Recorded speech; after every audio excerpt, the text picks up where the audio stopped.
everyone. We are starting the stream right now. Thank you.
Good morning, folks.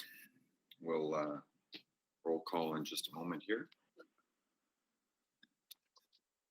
Madam Clerk, you ready to go? Good morning. It's Denis, actually. So we have Denis and Landis in the room, and we are good to go whenever you are. Thank you, Mr. Clerk. I thought Aileen was steering, but as Denis is my co-pilot, let's begin. So I will begin by respectfully acknowledging that we're having today's Emergency Advisory Committee meeting, albeit virtually, on Treaty 6 territory, the traditional homeland of the Cree, the Dene, the Saulteaux, the Nakota Sioux, and the Blackfoot peoples, as well as one of the great homelands of the Métis Nation.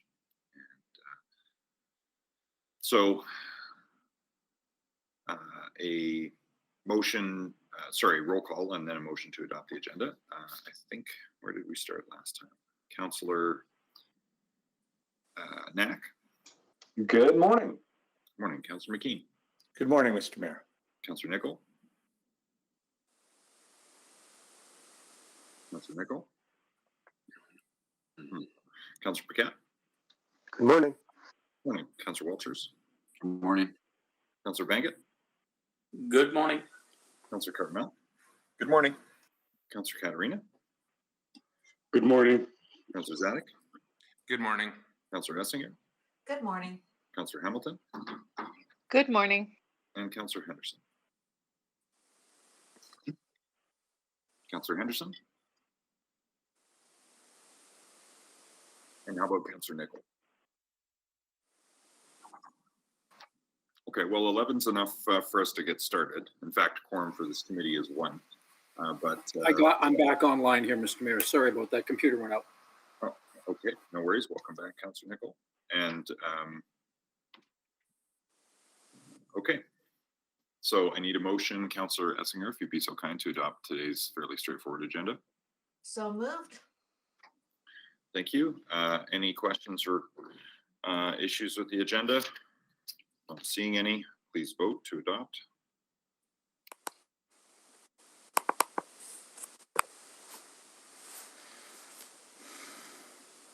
I'm a yes.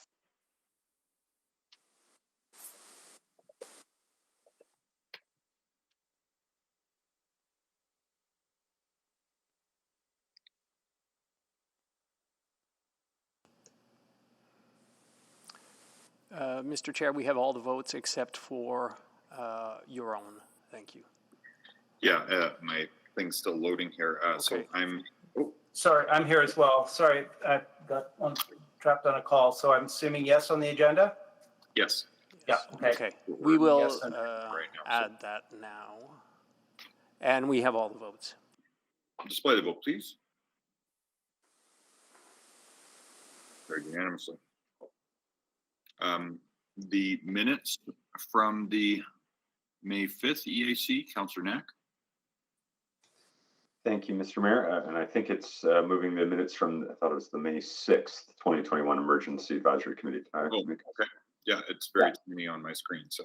Oh, perfect. So I'll move those. Thank you, Mr. Mayor. Any questions, concerns, errors, or omissions? Why don't we just take unanimous consent on the minutes? Any objections to the adoption of the minutes? Not seeing any. Are there any protocol items today? I don't think we have any. Selection of items for debate. We just have item 3.1, so we might as well select that. Are there any requests to speak? We have none, Mr. Chair. And we only have the one item, so no need to be time specific with it. What we're here for.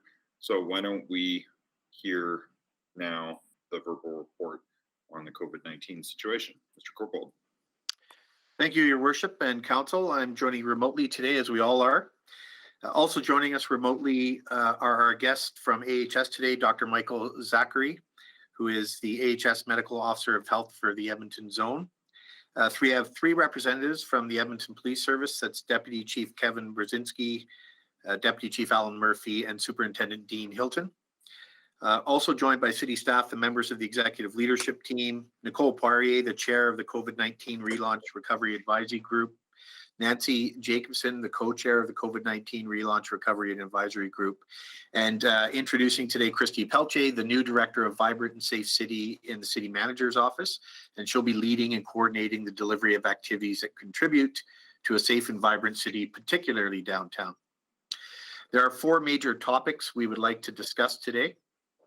The first is the current state of COVID in our city. Second is how we are preparing to relaunch the city of Edmonton and the community we serve. Third, particular decisions about programs and services in the near future. And fourth, looking out a little further, some important matters council will need to consider in the weeks and months ahead. So to begin with, case numbers and hospitalizations have declined for the Edmonton zone over the past month. These declines are generally consistent with the remainder of the province, and we hope to see the numbers to continue declining over the next month as vaccination rates continue to increase. If we could just go to the next slide for this table, Denis, please. I do, however, want to be clear, and that is that while the numbers are declining, COVID is still here, and the pandemic is by no means over. Next slide, please. But there is hope, and it's in the form of vaccine because combined with public health measures, it's limiting the spread. About 3 million vaccine doses have been administered in Alberta, and the number continues to increase every day. Vaccination rates also look promising, with 66.7% of Albertans vaccinated with their first shot as of June 6th. Albertans over the age of 12 are eligible for vaccinations, and the percentage of this population is what guides the provincial Open for Summer plan. Vaccines are up and the spread of COVID is down. The R value is below 1, meaning that each person who has COVID is on average passing it along to less than one person. Next slide. Vaccination rates are high, and Alberta's goal is to ensure that everyone who wants a vaccine is able to get one. Vaccines are available by calling 811 and by booking an appointment online through Alberta Health Services. And the Alberta government's website shows 350 pharmacies in Edmonton which give vaccines either by walk-in or by appointment. Some Edmontonians do not have access to a phone, the internet, or a pharmacy, and there is additional services in place to help them. Alberta Health Services has held pop-up clinics in neighborhoods with low vaccination rates, and more will be coming. The Boyle Macaulay Health Centre, in partnership with the Bissell Centre, is running a mobile vaccination clinic to ensure that vulnerable Edmontonians get their jab as soon as possible. Given caseload trends and the strong vaccination program that is in place, Alberta has made some decisions about the next steps. Next slide. The provincial Open for Summer plan has 3 stages, with all 3 guided by the percentage of eligible Albertans who have received their first dose of the vaccine. And the first 2 also depend on hospitalization thresholds. So in stage 1, which is underway and began on June 1st, it required 50% vaccination and less than 800 hospitalizations. Stage 1 allows for outdoor social gatherings for up to 10 people. Indoor gatherings are still not permitted. Outdoor physical performance and recreation activities may include up to 10 people distance. Personal wellness services are reopened for appointment. Outdoor patio dining is available for up to 4 household members per table, or 3 people if diners who live alone are with their 2 close contacts. And finally, distancing and masking requirements remain in full effect. Stage 2, the next stage, will require 60% vaccinations and less than 500 hospitalizations. These targets were met on May 27th, and the province confirmed that based on that contingency being met, that stage 2 will begin on Thursday, June 10th of this year. So starting Thursday, that means outdoor social gatherings increase to 20 people, outdoor public gatherings for concerts and festivals for up to 150 people, or one third of seated capacity if it's a fixed seating facility. Indoor recreation entertainment open at 1/3 fire code occupancy. Gyms and fitness studios open for solo and drop-in activities and indoor fitness classes with 3-meter distancing maintained. Personal and wellness services resume walk-in services. Restaurants increase table capacity to 6 people indoors or outdoors. Youth activities, day camp, overnight camps, and play centers resume with some restrictions. And finally, distancing and masking requirements continue to remain in effect for stage 2. Stage 3 would begin 2 weeks after at least 70% of eligible Albertans have received at least 1 dose of vaccine. There's no predetermined target for hospitalizations at this stage. Based on the number of doses already administered and upcoming appointments scheduled, the phase could begin as early as the end of June. All public health orders will end in stage 3, including the ban on indoor social gatherings, with the exception of the legal requirement to isolate if a person tests positive for COVID-19, is a close contact, or is symptomatic. The city's peace officers will continue to have authority to enforce public health orders until July 2nd. That was due to expire June 2nd, but was extended another month. This will likely be close to in time when the orders are repealed, based on the current projections and provided everything goes well. Of course, peace officers will continue to have the authority to enforce all city bylaws. Next slide. We're also seeing a positive shift on our recovery dashboard, with both the overall case rate and our consolidated response trending closer to green. In the last month, the caseload indicator has moved from 3 to 6, and the integrated response measures have moved from 1.5 to 4. As you know, we track healthy Edmontonians, healthy economy, and compliance. While the overall progress is positive, health progress is uneven. With restrictions in place, recreation attendance is low, but golf participation is trending up. The number of pedestrians is up compared to this time last year, while the number of cyclists is down.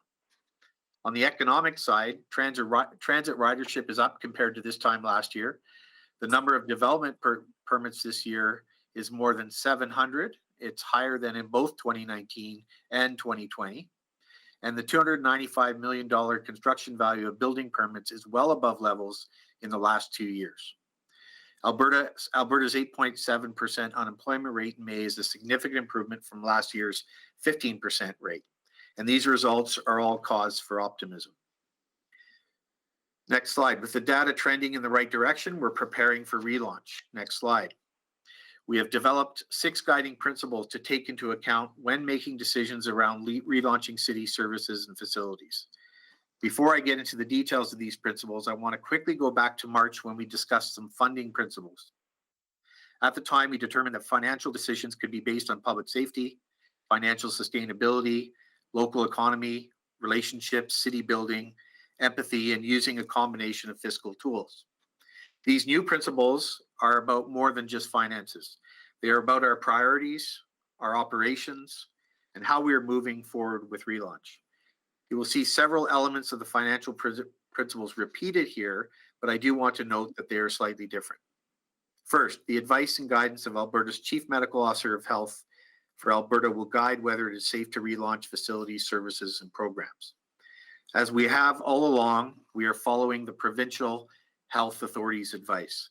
Throughout the 3 stages, we will not consider relaunching programs until Alberta health authorities says it's safe to do so. And when we do launch, we will balance public safety with the enthusiasm, to get on with things. We will follow the guidance of Alberta Health and Alberta Health Services in setting practices and making decisions. And as an employer with a strong commitment to occupational health and safety, we may also keep requirements for city employees and in city work sites to support our OH&S obligations, even if they are stricter than public health requirements at the time. And with a clear eye on changing circumstances, we recognize that we may need to scale back if caseloads increase again and we start to fall back. Second, city resources will be taken into consideration as we relaunch. This echoes some of the financial principles mentioned earlier. With a 0% tax increase, lower revenues from key program areas, and continuing costs for safety measures, we're being cautious about stewarding taxpayer dollars as well. Beyond the finance, resources also include our staff.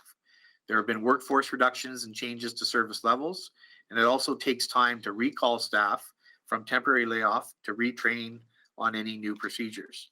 There are also resource restrictions. We simply cannot open everything all at once, and we will be thoughtful as we assign resources to relaunch activities. The third principle is a GBA Plus lens, which is important to ensure inclusion and equity. This includes keeping in mind the idea that we will make our best effort to ensure no one is left behind. That includes geographic equality, ensuring that we are opening facilities fairly across the city and provide access for everyone. It includes looking at demographics like age or economic status or gender or ethnicity and taking an intersectional approach to better support vulnerable communities. The fourth principle is downtown vibrancy and safety.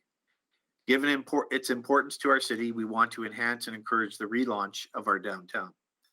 Relaunch decisions will consider bringing people together safely to eat, drink, and shop in our downtown core, as well as work.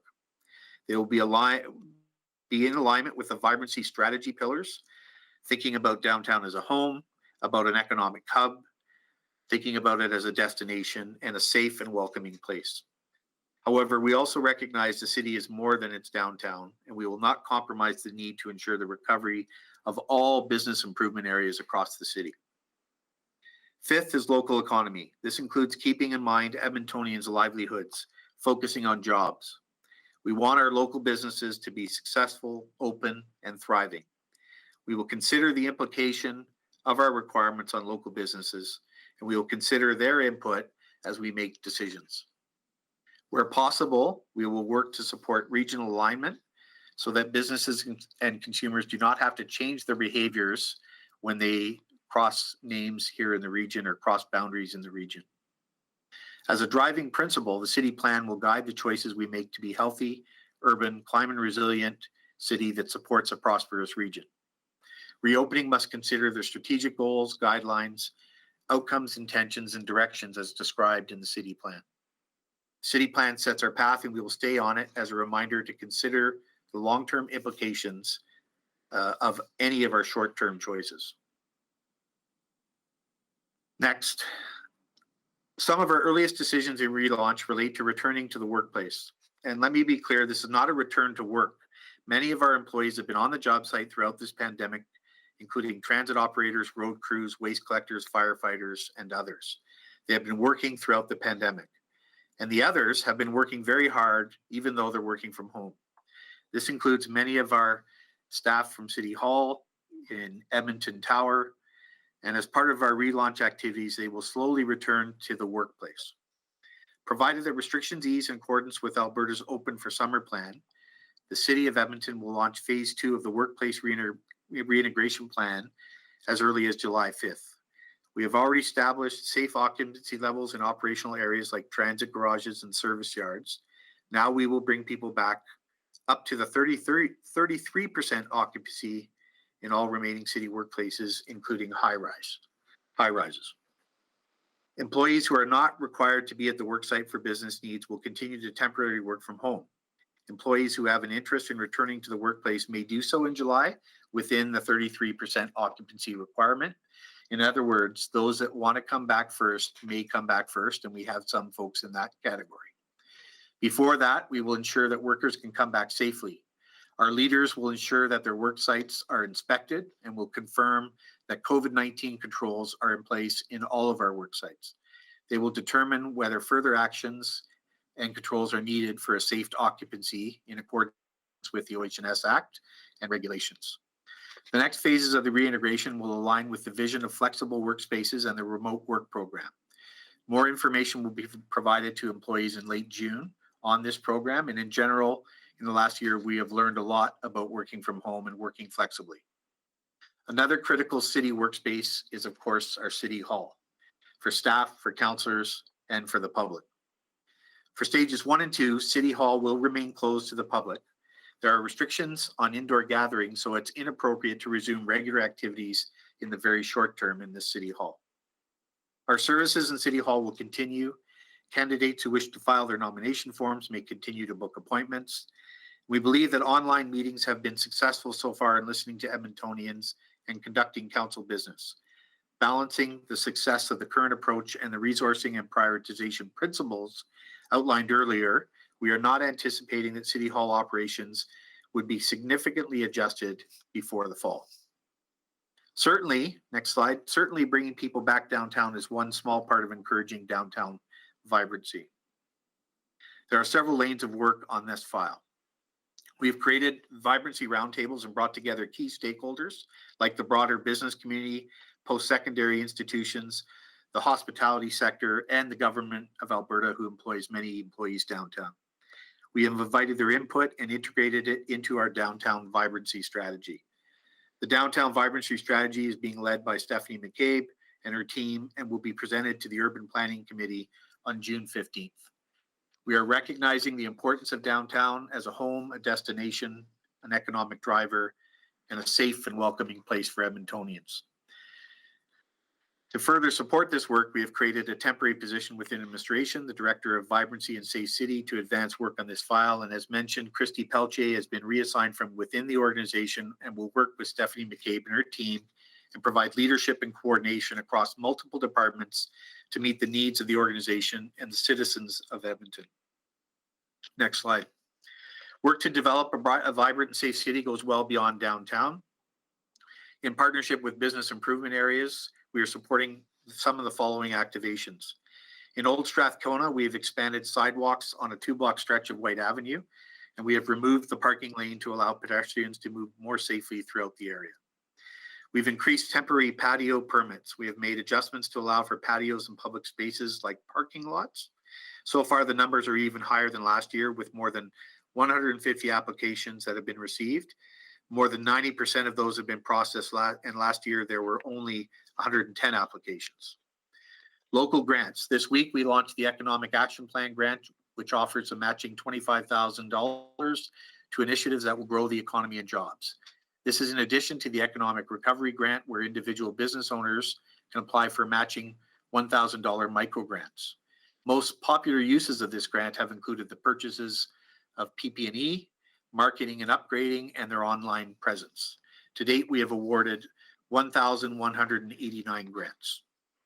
Cleanup activities and partnerships continue. The Boyle Street Ventures Downtown Proud Cleanup Program, a joint initiative between Boyle Street, the Downtown BIA, and the city's Capital City Cleanup Program, is continuing to keep communities cleaner and safer. Partnerships with social agencies to support the vulnerable population also continue.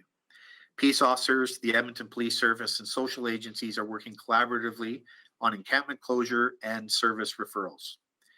To help keep residents healthy and on the move, we are also introducing shared streets and mobility lanes, about 10 kilometers of roadway that have been repurposed so people can walk, run, scooter, and bike safely throughout the city. Within the context of the COVID situation, the principles for going forward, and the work already underway, we are making decisions about changes to city programs and services. The province is open for summer plan, allow for increased recreation use, and we adjusted quickly to provide those opportunities for Edmontonians. Since June 1st, we have opened our staffed sporting fields for group bookings and open rentals for picnic sites. Restrictions on golf have eased, allowing groups of 4, not restricted to household members, to play together. And while still following enhanced restrictions, outdoor food service was allowed at our golf courses and our zoo. Restrictions include a maximum of 4 people per table from the same household, or 2 close contacts for those who live alone. Excited children and parents were welcome back to spray parks, which began opening June 1st. There are more than 50 parks now operating, and they will continue to be open for the next few weeks until 73 spray parks are running. No new resources were required for stage 1, and no staff were returned from temporary layoff for this stage. While waiting for news on the fine details about stage 2, the provincial plan provided enough information for administration to develop a staged reopening plan. Recreation facilities and services will be reintroduced in weekly phases, moving steadily forward towards full capacity in stage 3 and upon contingent of getting to stage 3. The province has said stage 2 is expected to start this week around June 10th. In the early days of stage 2, indoor attractions at the zoo will resume. The Moutart Conservatory will finally open its doors after 2 years of being closed for rehabilitation work and then closed further on due to COVID-19 restrictions. While capacities remain restricted to 1/3 of the fire code occupancy, indoor fitness centers, gyms, and studios will open for solo and group fitnesses and sport group rentals.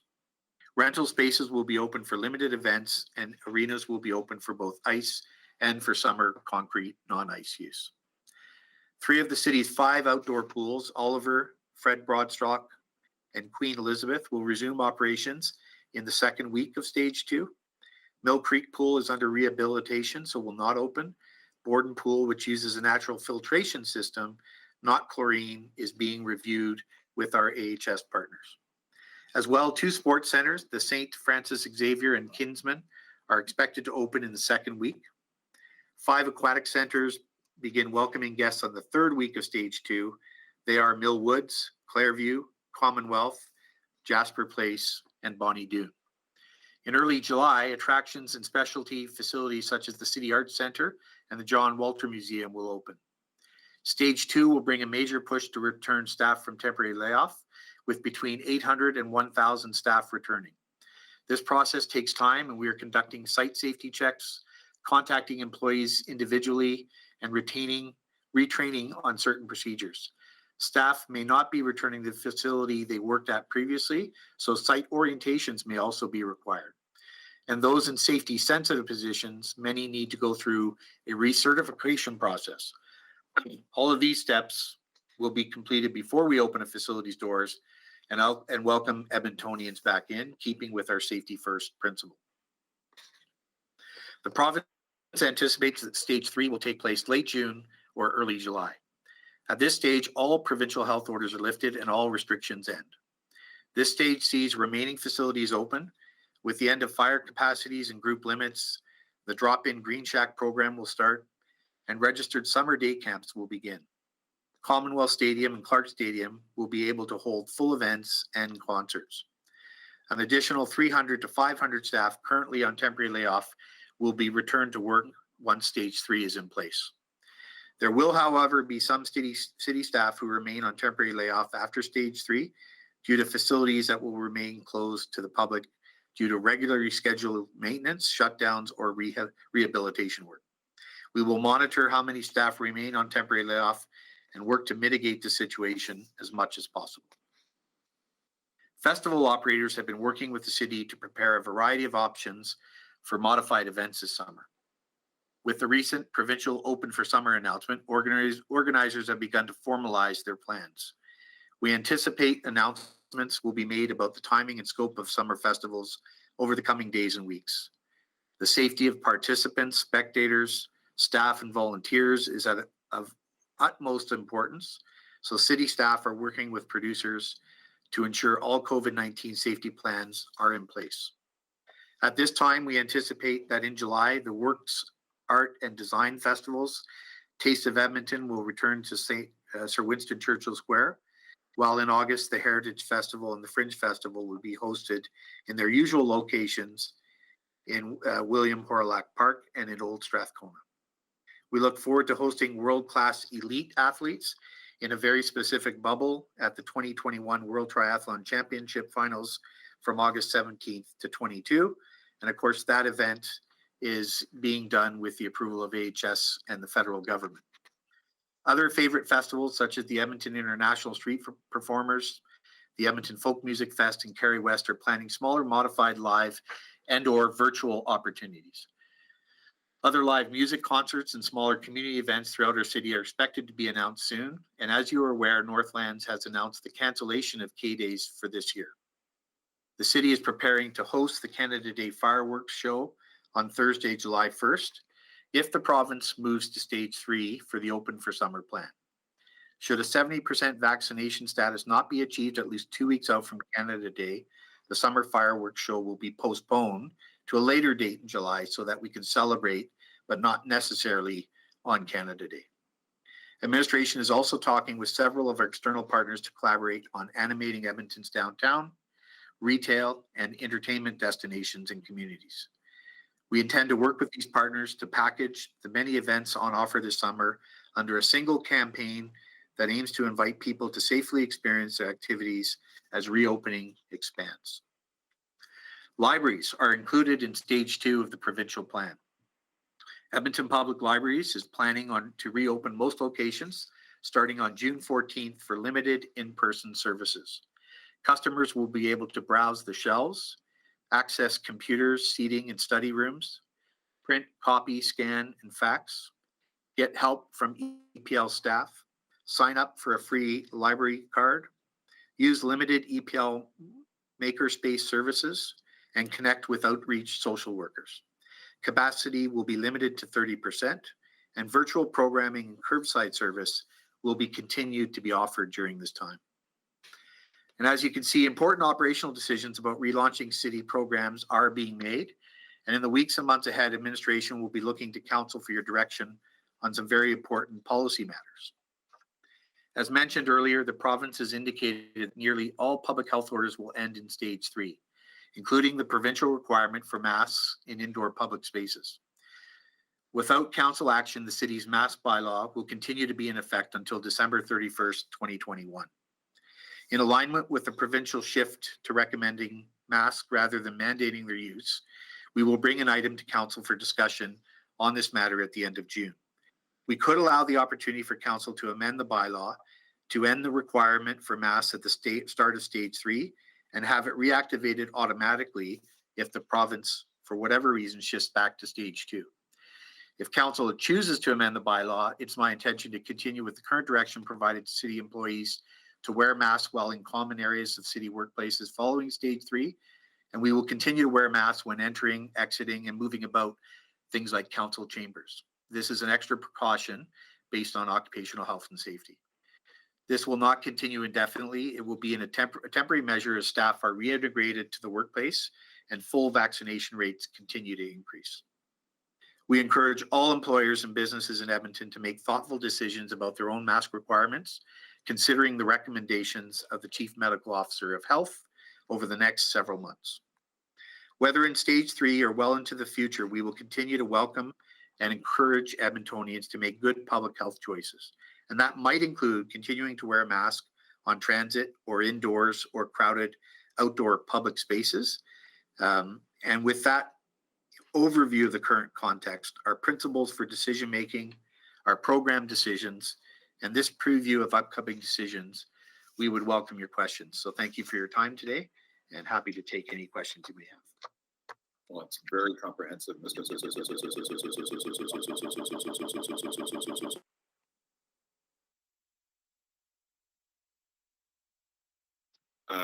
That's very comprehensive, Mr. Corbold. Thank you very much. And thank you, representatives from EPS and Dr. Zachary for joining us this morning as well. Let's start a speakers list. I'm sure there must be questions. So Councillor Zadek, go ahead. Thank you very much. I know there's city lunchrooms and change rooms dispersed throughout the city. Just wondering if the restrictions on those will be eased in accordance with provincial rules.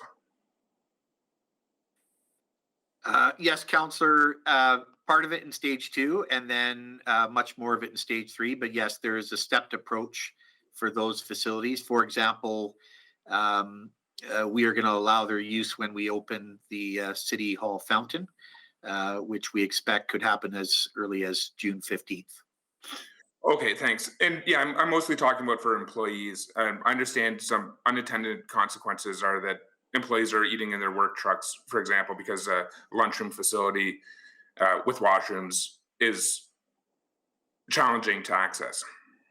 Yeah, and that will certainly be eased up over time. And as you can imagine, every lunchroom is a little different based on the square footage and how many people are in there. So we will essentially follow the AHS directives in terms of, 30% occupancy, social distancing during stage 2. And of course, a lot of that will be eased up during stage 3. Good, thanks for that. For the spray parks, I appreciate the city's approach. Oh, and I just want to say I appreciate your approach to pretty much everything. That was a very comprehensive presentation, and it's clear that a lot of work's happening behind the scenes. With spray parks, we have 50 open, and I'll be the first to admit that it's not a good use of water while kids are in school. But I understand that so to get to the 73, they will be opened up throughout June. Is there a schedule that people can know about when a local spray park's going to open, or is it we're just defaulting to when they're open is posted on the website? I'll just see if anyone who wants to comment on that specifically.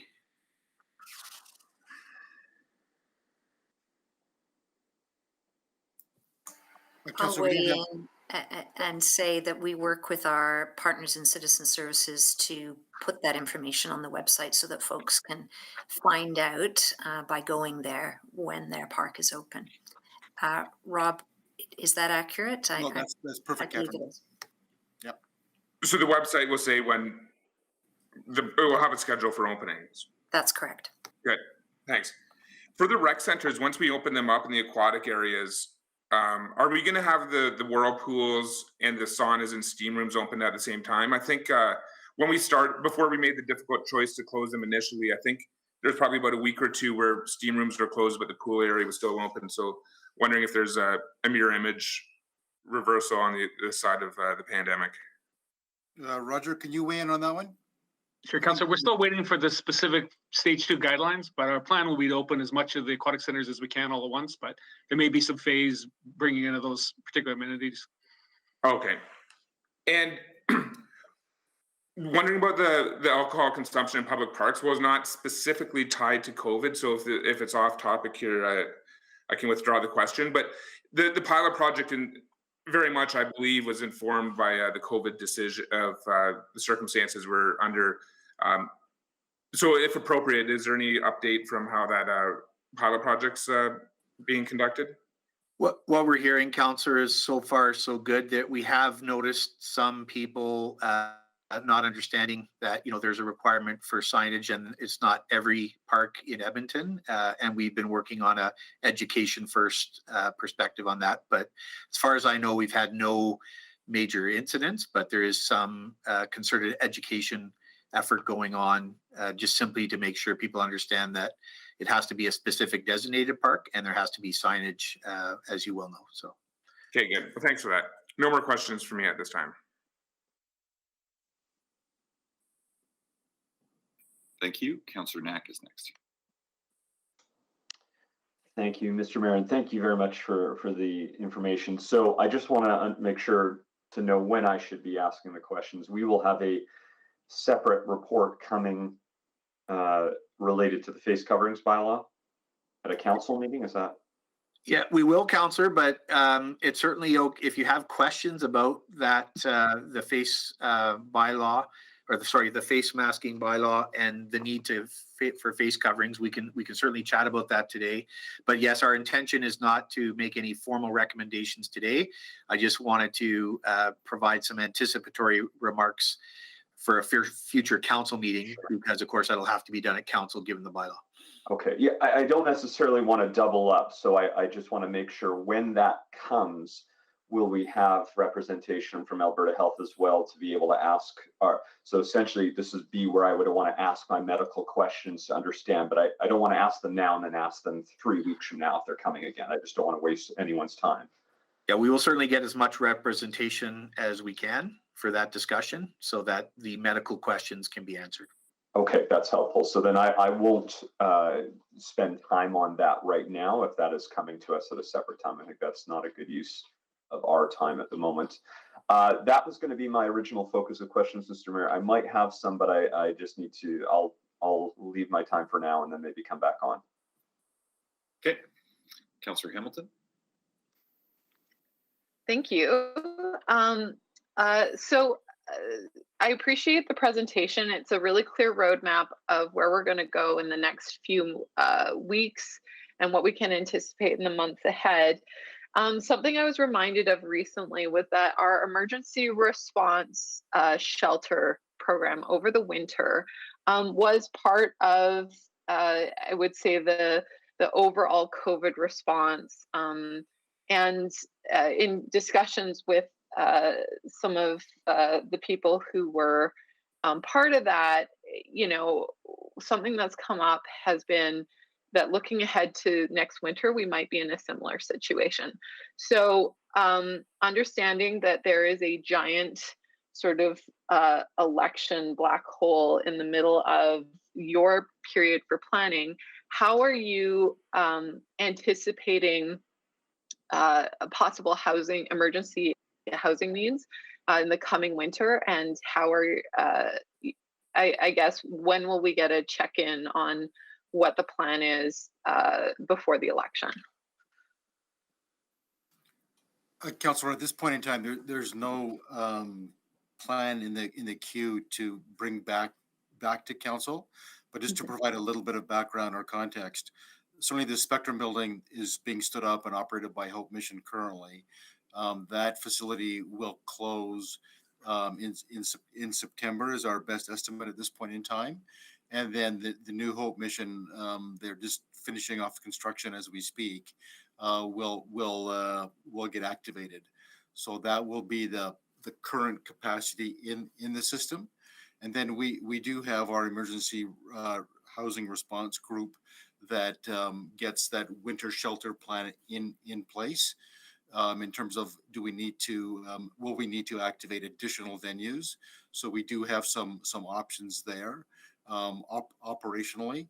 So we feel like we're in reasonable shape at this point, given the capacity of those facilities. The other last point, Councillor, is with the restrictions easing and being eliminated, the capacity of our existing shelters can be increased because they've had to do better significant distancing and the restrictions really limited their capacity. So if we're back to pre-COVID requirements, the number of individuals that can use our existing shelters can be increased. That's very helpful. I'm considering that the last time this council will meet in a decision-making capacity is the 7th of September. Does that give you, and understanding this is the Emergency Advisory Committee, we can always meet in emergency advisory capacity, but are you looking at possible check-ins over the summer in case a plan B or plan C needs to be mobilized like in advance of the new council being sworn in and being able to make those types of decisions?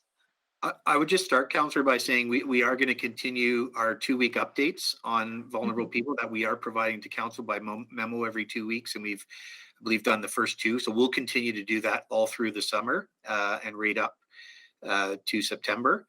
And there certainly is, if there's any council decisions required, we can certainly take those in August and early September, right up until that last meeting that you mentioned.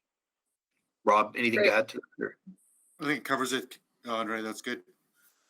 All right, that was just something that was flagged for me as a potential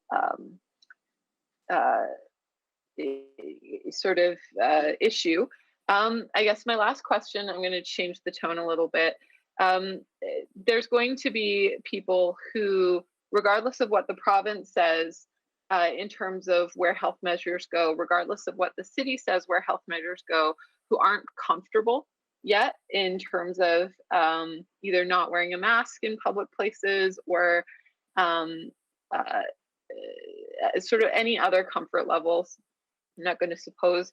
And that might create some tension, just as we saw at the beginning of the pandemic, where people were getting anxious about being in close proximity to others. So how are we supporting, let's say, the diversity of emotional and physical responses to the relaxing of restrictions?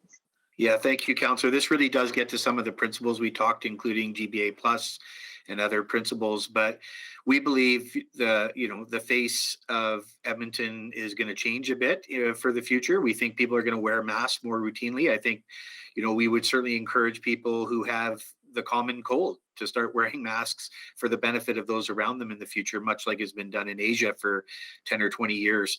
And so our approach to this will be through education, through clarity. We will have public service announcements in terms of be kind to others, respect people's ability to wear masks or not wear masks, depending on where they are.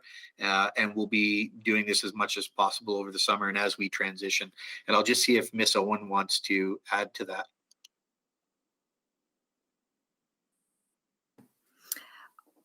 Thank you, Andre. Our messaging will all be safety focused and will all be delivered in the context of the latest advice from AHS. So our focus will be on helping people enjoy what they can safely, and we won't be taking, we won't be encouraging activity that might be considered unsafe or risky. Thank you. Councillor Henderson. Yeah, I actually had a similar thought to Councillor Hamilton's, and I sort of wanted to ask this of the public health people on the line, and I'm sorry I missed who was actually on today.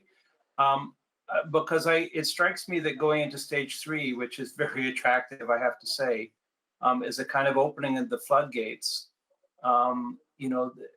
It takes away all stages of this. So, we may. I'm concerned about the messaging around that, and the sense that we may be, for some people, giving them a sense of throwing caution to the wind, and for other people who are still, as Councillor Hamilton's saying, uncomfortable with that, creating. It just seems very abrupt, going from still fairly restrictive to actually having nothing at all, and how that messaging is going to be handled, the wisdom of that. Whether or not we really mean that it's back to normal with stage 3, because that certainly seems to be the message of it, and how and just how we see that playing out. Dr. Zachary, would you like to respond to that, please? Absolutely. First of all, thanks so much for the opportunity to join, Mr. Mayor and councillors. So that's a really excellent question. So with respect to the stages and the measures that are being outlined by Alberta Health within these stages, it's the rescinding of the order would be generally replaced with what we call strong recommendations. So, and this happened within other jurisdictions as well, where public health orders have been replaced by stronger recommendations, and being able to support the messaging in terms of what we have learned from a medical standpoint, from a social standpoint at the community. We do have the tools to know what to stop transmission. We do know how to stop that transmission in terms of the public health measures. We would encourage to continue having this messaging to enable healthy behaviors in the form of having hand hygiene, maintaining physical distancing, vaccination, wearing a mask, staying home when sick, all these. But instead of being as order, it's a strong recommendation, and it varies. We do acknowledge that there would be some variation in the level of comfort. And there would be also some level of variation in terms of the risk. And a risk-based approach is important.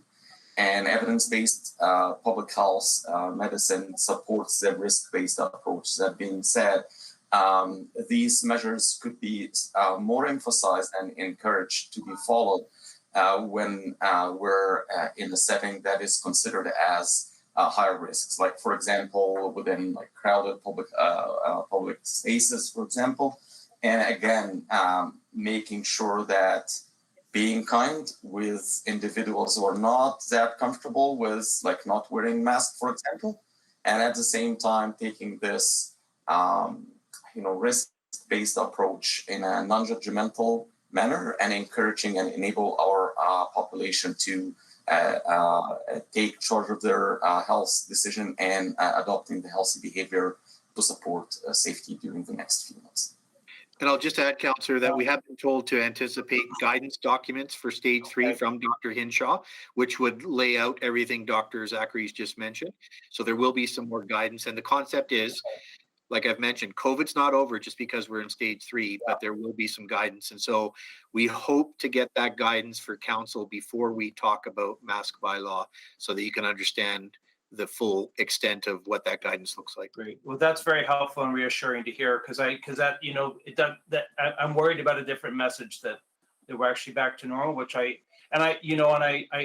completely agree with Councillor Hamilton. There will be tensions. There will be people who will want to go to the supermarket and will feel bullied by people that won't give them space, that won't give them distance, and all those kind of things. I think that's going to be a very real problem for a lot of people, and how we allow people to work.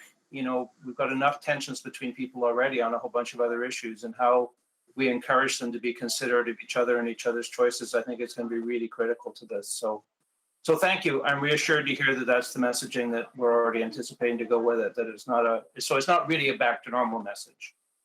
Yeah. Okay. Yeah, not in stage 3. It's, you know, because there's clear focus on the pandemic's not over in stage 3. We're just managing it in a different way. Great. Thank you very much. Thank you. Just a couple of questions to start with here. The province delegated enforcement authority to us around their measures.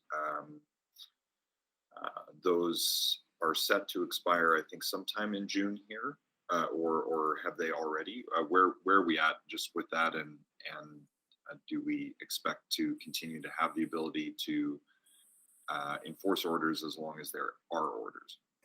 Yes, Mayor Iveson, they were set to expire on June 2nd, but the province extended them just before they expired, all the way until July 2nd. And so we coordinated that, and it was very smooth transition to extend it for another month. And so now, presuming we get to stage 3 by July 2nd, we would not need an extension, but I believe based on what they've done the last 2 times, that we would get an extension if for some reason we don't get to stage 3. So that is fully in place, and we're able to do that. Okay, that's good to know.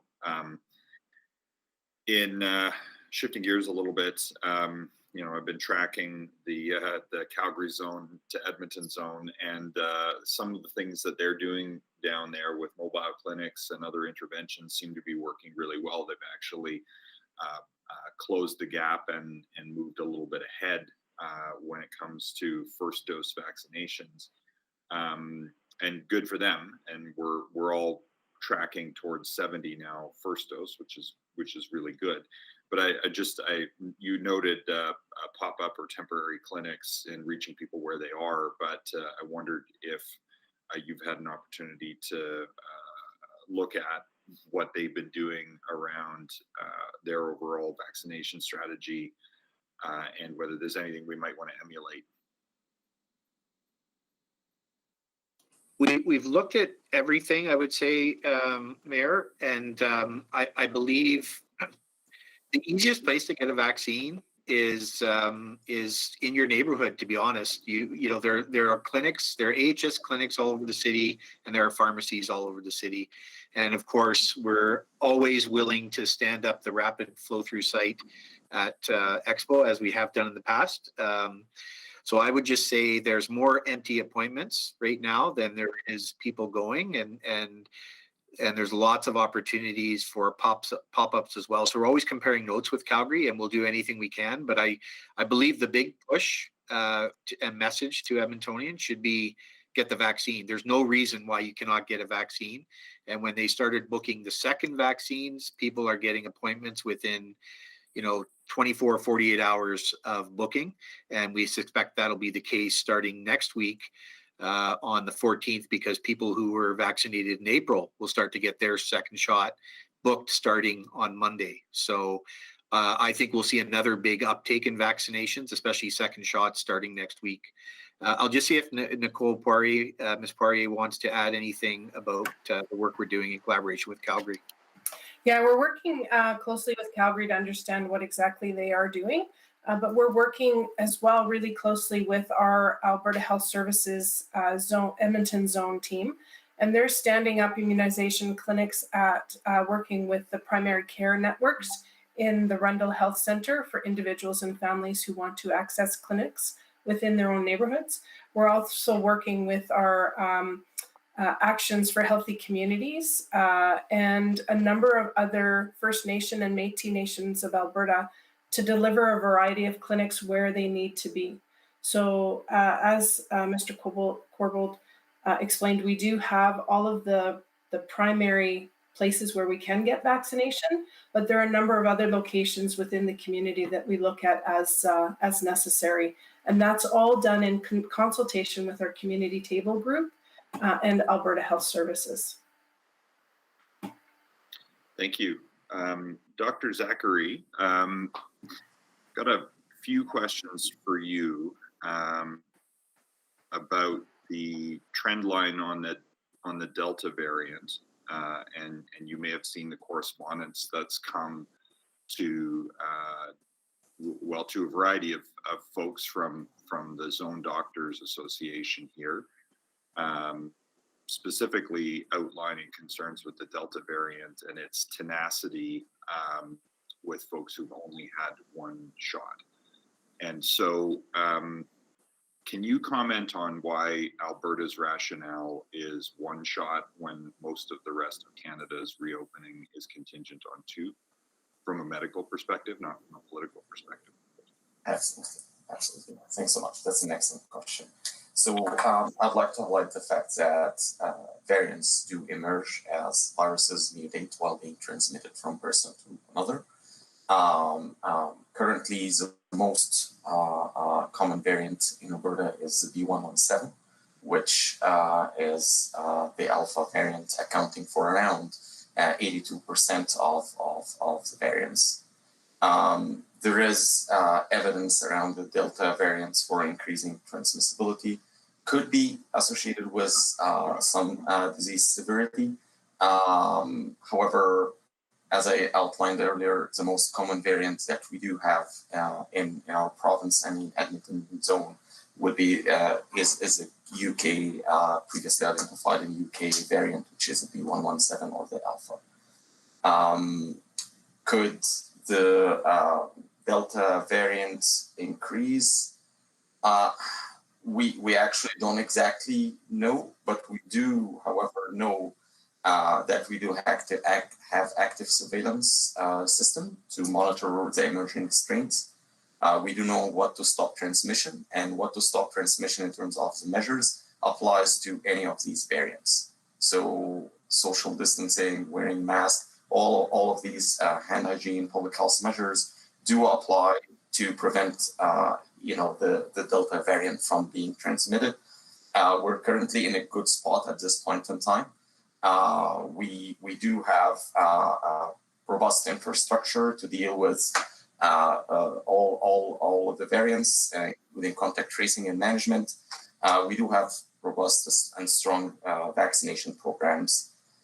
From a medical standpoint, having one shot of the vaccine would provide a fairly good protection. That's what is the evidence that we do have now.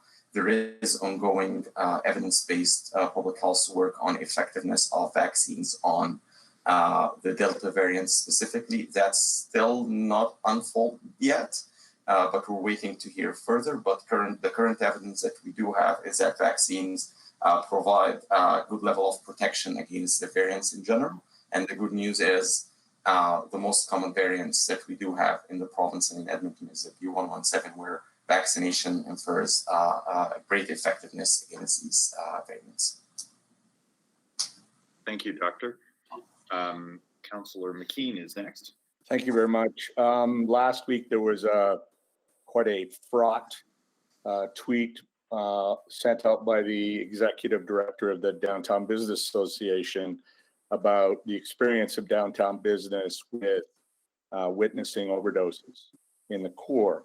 Elise Stolte at the Edmonton Journal wrote a recent story about a core community member witnessing, sound like a half dozen people in overdose distress on one walk.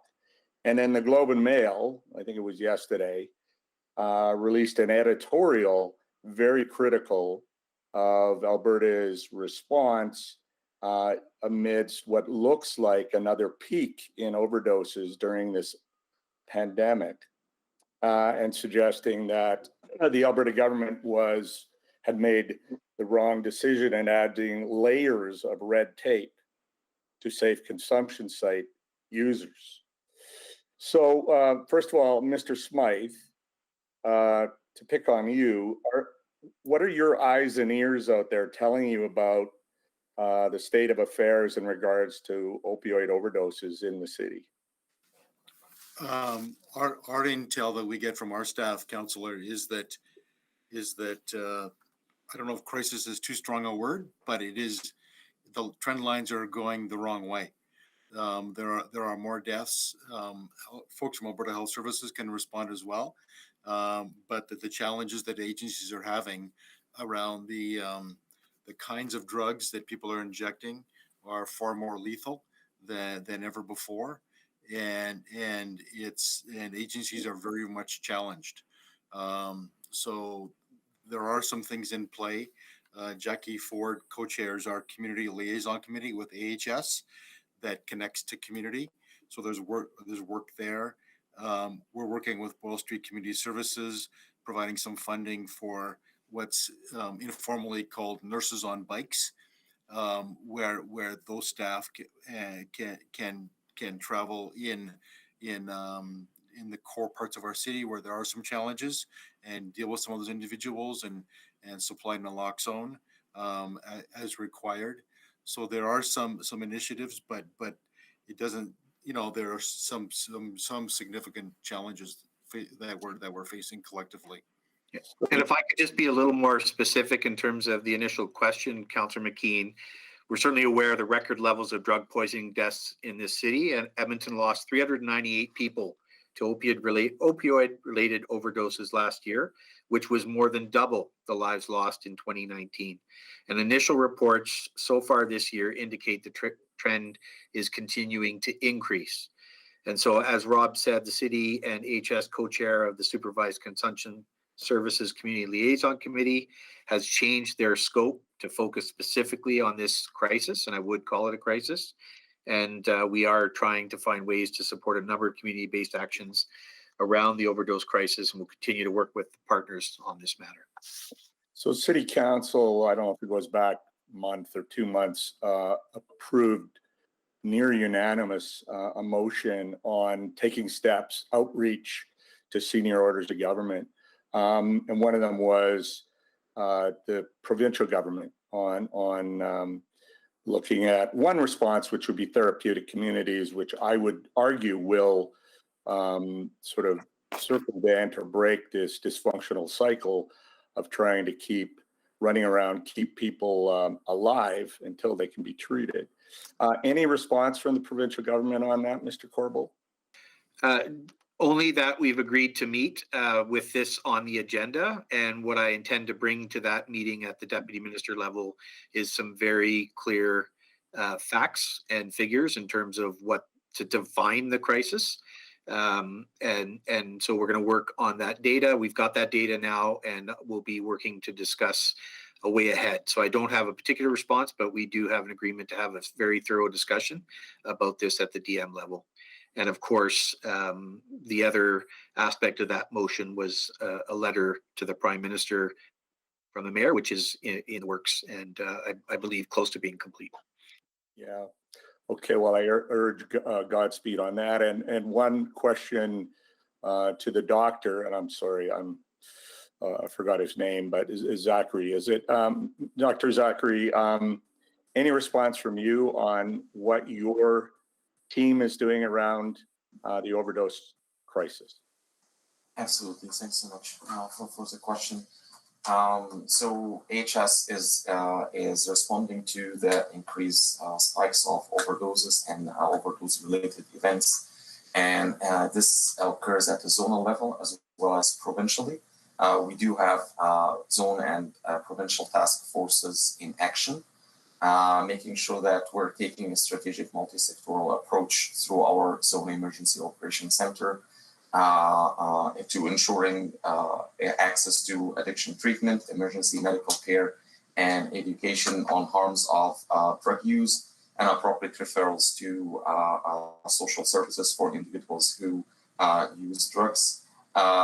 AHS has already issued a warning about the dangers of illegal drugs through our AHS communication team. So there is lots of great work going on to ensure that we're appropriately addressing these public health issues. So we do take this in a serious way. Yet they're still dying, Doctor. Thank you very much, Mr. Mayor. Thank you. Councillor Essinger is next. Thank you very much. And I'll start with Dr. Zachary as well. Mayor Iveson asked about, with only one shot, the 70% of having one shot, the risk about the variant. And I'm wondering, is there a risk of having another wave if we open up very quickly at the end of the month? Could you please elaborate on the question? Just, I'm wondering if there's a risk of another wave coming because we're opening up so quickly. That's really an excellent question. So we actually don't know whether another wave or a fourth wave would be coming or not. However, what we could do is we would support having this level of messaging around the public health measures that would be taken, as I mentioned, would be anticipated to be taken as a strong recommendation. And I think we do have, we have learned a lot about COVID. So now COVID is not new. We know what measures are taken to stop transmission. And as I outlined earlier, we do have active surveillance to monitor these emergent strains. Variants could emerge. Virus could mutate as it getting transmitted, but we don't entirely exactly know whether this would be the case or not. We are prepared for that in the way that we have qualified infrastructure, we have qualified team for contact tracing and management, encouraging the vaccination. And as outlined earlier, 70% of vaccination as first dose, and then the expectation is to increase and ramp up our vaccination. And we're working closely through our AHS vaccination task force at zone and provincial levels to support vaccination programs, making sure that we encourage Edmontonians and Albertans to get vaccinated, get their first shot, achieving what we need to achieve, and then this would be followed by a second shot as well. If things go the way they are, then probably we're going to be fine with that expectation. However, we are taking a vigilant and watchful approach in terms of monitoring emergent strains, monitoring the variants, being able to provide the appropriate messaging. And as I outlined, we do have a qualified team for contact tracing and management and being able to have this level of containment of the virus. And I think from an AHS perspective and even from a societal perspective, we have learned a lot about COVID, and we do have the tools and we do have the knowledge to control any further wave should this come. Great, I really appreciate that. Now I'll turn over to Mr. Smythe. I know that we're staggering the rec center opening for stage 2. And I think it was said that all rec centers would be open in stage 3. Is that correct? That is correct, Councillor. The only ones that will stay closed are the ones that are going under rehab currently. Okay. And I just want to say thank you very much for the green shacks and the spray parks in particular. Last week, I heard from many folks appreciating that we had the spray parks open, and particularly the ones during the day, because parents with preschoolers could go and enjoy them. So I really wanted to say thank you. But I wanted to let you know that Westwood has a spray park and it's not on the list on the website. But they are opening it, so we should adjust that. Mr. Corbell, I just wanted to follow up with you. You indicated that employees that felt uncomfortable or for medical reasons, if they wanted to choose to work from home, that was going to be fine. Is that something we're going to do into the future, then allow people to work from home if there's risk of maybe it's a personal choice or health matter? Yeah, Councillor, I think it's going to be very different in the future based on what we've learned through this pandemic. So as I indicated, we will start to have employees come back to the workplace as early as 5 or 6 July. I see a very slow and steady increase of the employees coming back to the workplace between July and, quite frankly, mid-September.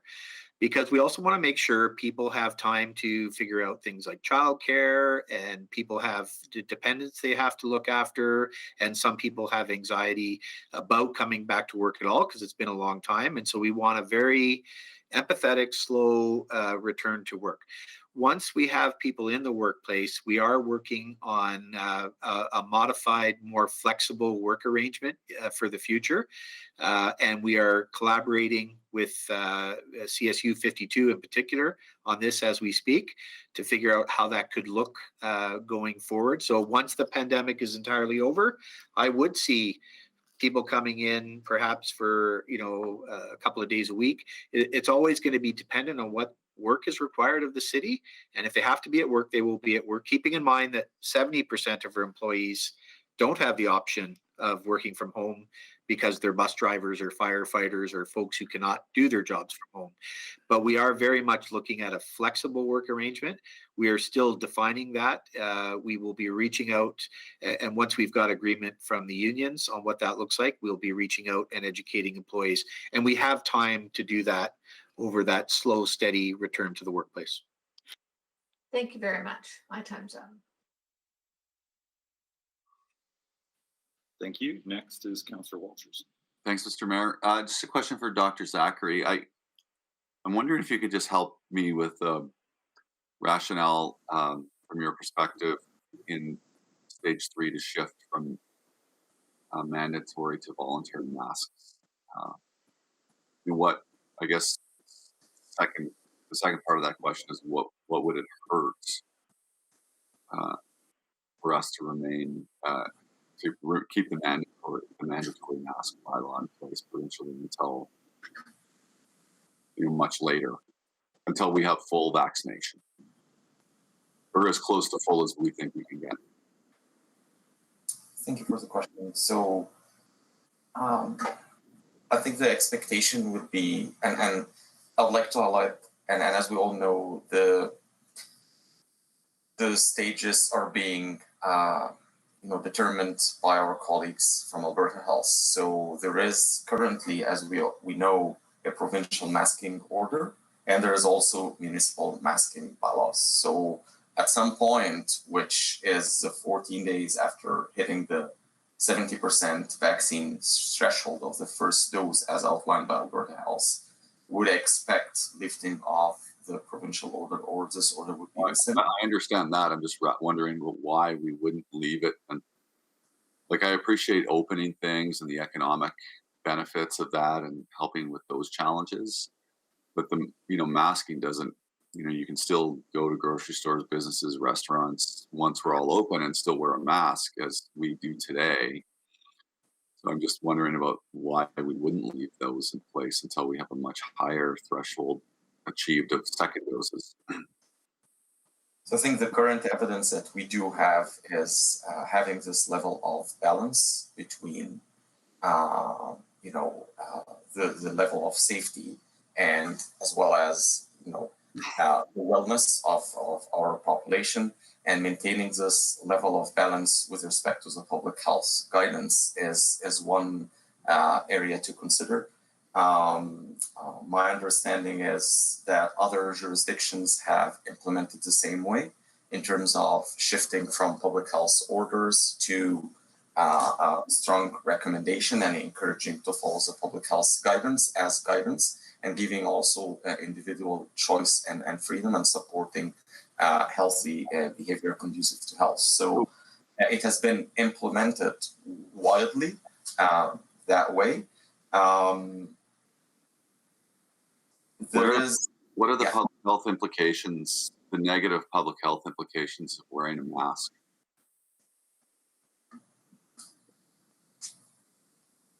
Well, there is no negative public health implication on wearing a mask, but the context of having an emergent public health pathogen like COVID, now we are heading, and this is across jurisdictions, not just in Alberta, not just in Edmonton, not just in Canada, but also internationally, having this level of shift. And as I outlined earlier, we have learned a lot about COVID. So we do want to, and the evidence-based medicine shows that, yes, we do have to follow the guidance, but this shift is supported by evidence, and having this level of personal choice to take that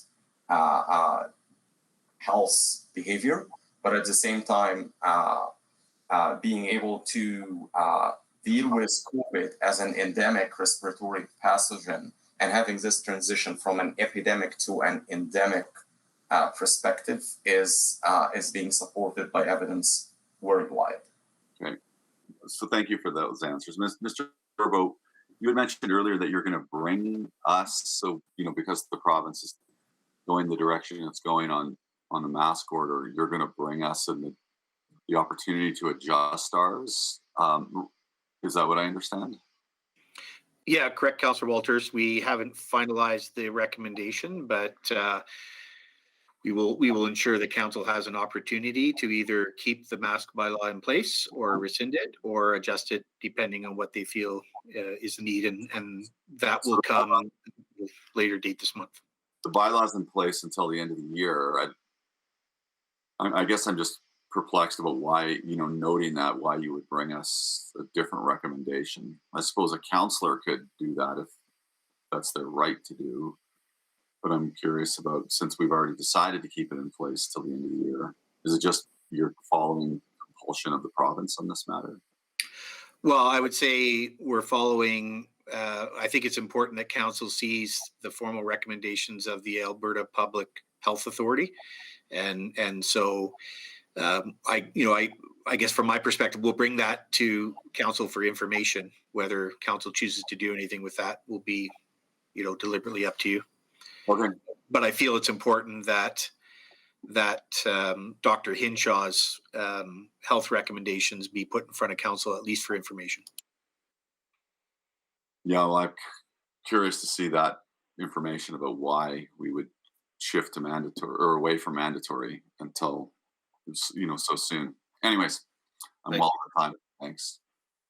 Councillor Banga is next. Thank you. Couple quick questions for Dr. Zachary.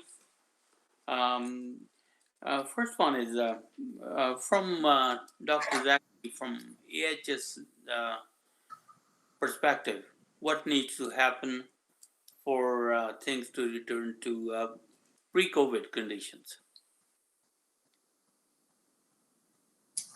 Thank you for the question. So return to pre-COVID condition is depending on various factors. Factors related to level of vaccination, and this is important. And it's important to emphasize the fact that vaccines are the most critical, robust tools to tackle this pandemic, and it's the best way to protect health from COVID. So level of vaccination will determine that, absolutely. Being able to support the general hygienic measures and the public health measures that do stop transmission is another component. I think there are some factors that are related to the virus itself. Changes that would happen to the virus is another factor that we really don't know about, but it's a potential. That's why we're monitoring emergent strains. We're more monitoring mutation of the viruses. So there are factors that are related to the virus itself, and there are factors that are related to the community and the environment and the context. All right. And another question for you is there's a lot of talk that the climate conditions, the summery conditions are favorable for, I guess, this to stop the spread of COVID. Is that a fact or a myth? Well, there is no concrete evidence around this because, generally speaking, in summer it's usually associated with less activity of the respiratory pathogens that are transmitted by droplets. However, with COVID, there is no concrete evidence around this. So it depends on what I just mentioned earlier in terms of the environmental factors, viral factors, societal behaviors as well, and individual choice of behavior and personal hygiene and being able to follow the measures is another factor. Climate could be, but it's not confirmed. Thank you. Yeah. Mr. Smythe or Mr. Corbel, yesterday I purposely drove by the area of 98th Street, 105 Avenue, and there are a few tents up there in one of those empty lots. Could somebody tell me if they are because of lack of shelter space or those people just want to do it? I would say it's not because of lack of shelter space, but I'll see if Mr. Smythe wants to add anything more. No, that's correct. I mean, those individuals go there, because on their own volition, and we certainly have a lot of work internally to work with those individuals to, ideally get them into supportive housing, but also work with them in terms of what their needs and challenges are. Okay, but until that does happen, we're going to see those still there. There's no action or enforcement we could do to. Absolutely, Councillor. We have a very comprehensive encampment response approach. Basically, a general approach where that's housing focused, as I mentioned, but then also an accelerated approach where we will work with those individuals in the camp to encourage them to go into either shelters or housing, but then move them out of those particular sites. There's basically a risk analysis, a risk assessment that we use to determine the risk of each campsite. So ones that are low risk will take more time and work with those individuals, but ones that are at much higher risk, we will move in there, coordinated with housing outreach, with EPS, with our own peace officers to basically close down those particular camps. And I'll just add, Councillor, that our biweekly report to Council highlights the details of the number of closures and camps that are being actioned in accordance with that plan. Thank you. Had another question, but my time's up. Thanks. Thanks. Councillor Henderson on the second round. Yeah, just really quickly, out of curiosity and in part self-interest, do we know what we might go back to the hybrid council meetings and committee meetings again? Yeah, so Councillor Henderson, we're working through, we're doing an occupational health and safety analysis of that very question right now. And so the clerk is going to give me that the results of that analysis. We are anticipating as early as stage 2, where we would go to very limited people in council chambers. And then changing that beyond that would happen when we open City Hall, which, as I indicated, we don't have a specific date on yet. But the hybrid approach, not before stage 2, but also not before we've done a proper occupational and safety analysis. I'm really just thinking of where we were at 2 or 3 weeks ago. And I ask in part because knowing we have a tricky utility committee meeting coming up, it'd be nice to be able to go back to the hybrid for that. So, but it's your call. I don't want to create any pressure. And then the other thing I wanted to do, Right. And was certainly the- the priority for that would be to get chairs in the room first, Yeah. followed by key administrators to Yeah. help those chairs. But yeah, we understand that. We should have that answer by this week sometime. Great. The other thing, not really a question, but kudos and some in the form of an advertisement in a way. And I think it's partly to us and partly to AHS, but I was lucky enough to be able to get my second vaccine on Friday and use the Expo Center. And I was really, really, really impressed by the efficiency of that operation. I was out of there in half an hour, and that included my 50-minute wait period. And I think the fact that we're moving that many people through that efficiently is a credit to everybody.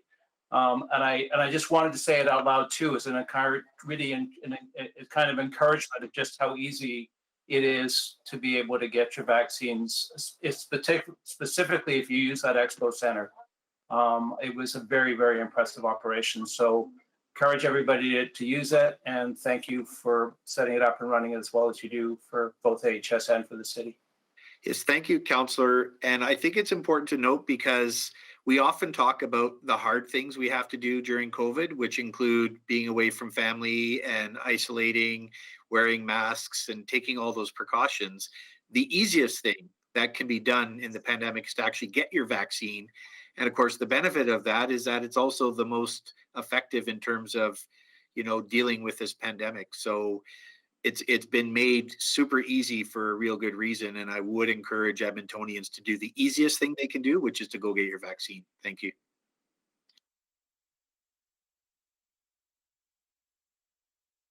Other questions? I've got a few more. Obviously, for Dr. Zachary, the metric we're keeping an eye on is the 70% first dose. We're getting close to that, and then we're getting close to that plus 14 days gets you into later this month or early July. And I don't think that has changed at this point. Is there any prediction? Obviously, it's subject to factors around supply and uptake and capacity and so on and so forth. But are there any assumptions or any models being made around when we would get to 70% of second and full immunization? Are you aware or seen any timelines around how long that would take? At this point in time, we don't have specific information on when we're going to reach the 70% of a second dose. But what we could do is we want to make sure that we're following the benchmarks outlined by Alberta Health, while also being able to deliver the second dose and having flexible access to vaccination and supporting that. I'd like also to highlight the fact that we are doing a lot of work around addressing vaccine questions and vaccine hesitancy. So we're working on both angles, the access and hesitancy, through consultations with communities and through partnerships with agencies and organizations. We would anticipate that the uptake would remain as is, and we would encourage that through consistent messaging and through increasing access through and flexibility to having vaccines available for Edmontonians and Albertans. And supply is ramping up, and I will furiously try to book my second dose as soon as I'm able to on the 14th. Yeah, I would just add, Mayor, that I think getting to 70% on the second dose will be much faster than the first dose, based on a couple of things. The vaccine availability and supply, which is better than during the rollout of the first dose, and the ease of getting the vaccine. And I would say that presumably those who got their first vaccine will have limited hesitancy and will, given that they've made the commitment to get their first vaccine, they'll also make the commitment to get their second vaccine quickly and with even less hesitancy than we saw in the first round. So I don't have a specific number of days yet, but I think it'll be much faster than the rollout of the first one. Well, one would hope for, the vaccine enthusiastic as opposed to the vaccine hesitant. And I would be firmly in that category. And I think many of us are, because we've had these briefings, we understand how critical this is.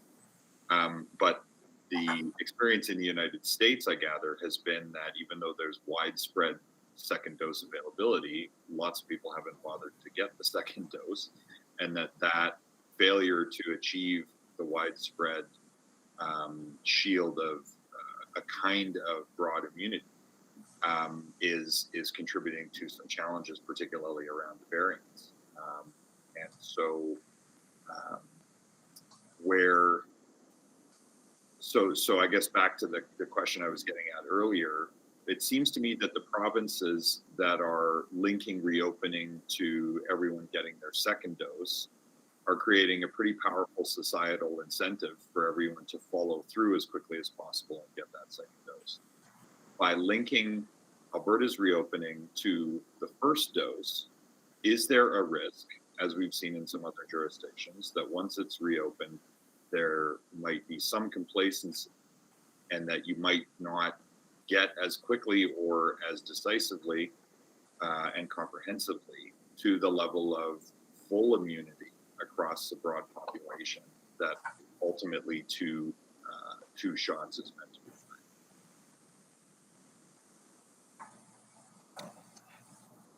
Yeah, and I just simply don't know the answer to that question. I don't know if Dr. Zachary would like to add something. Well, it's hard to predict, to be honest. It's pretty challenging to predict.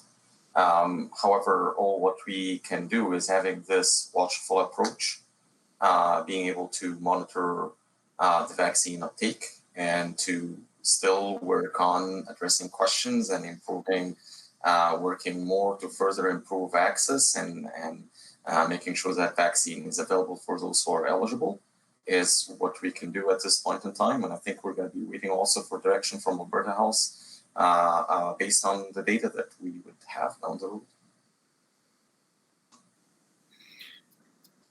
Understood. Thank you. And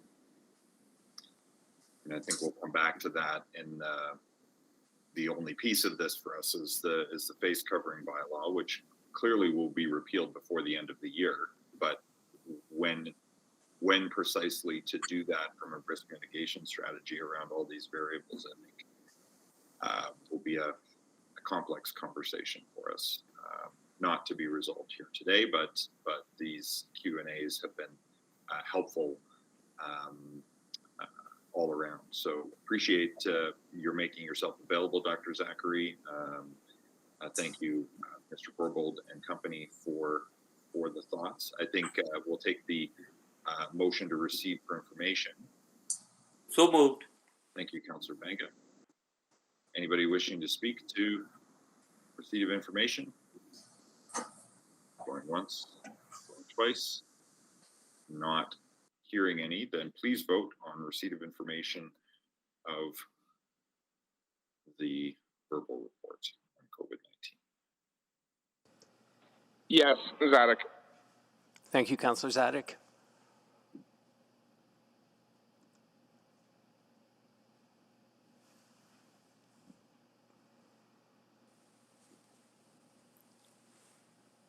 I'm a yes. Thank you, Councillor Banga. I'm a yes. My e-scribe is not working. Thank you, Councillor Esslinger. Councillor Hamilton, may I have your vote? I'm also a yes. Thank you. Councillor Paquette, thank you. Yes, thank you. We have all the votes. Thank you. Display the vote. Carried. Well, thanks everyone. That's the business for this morning. So we are adjourned.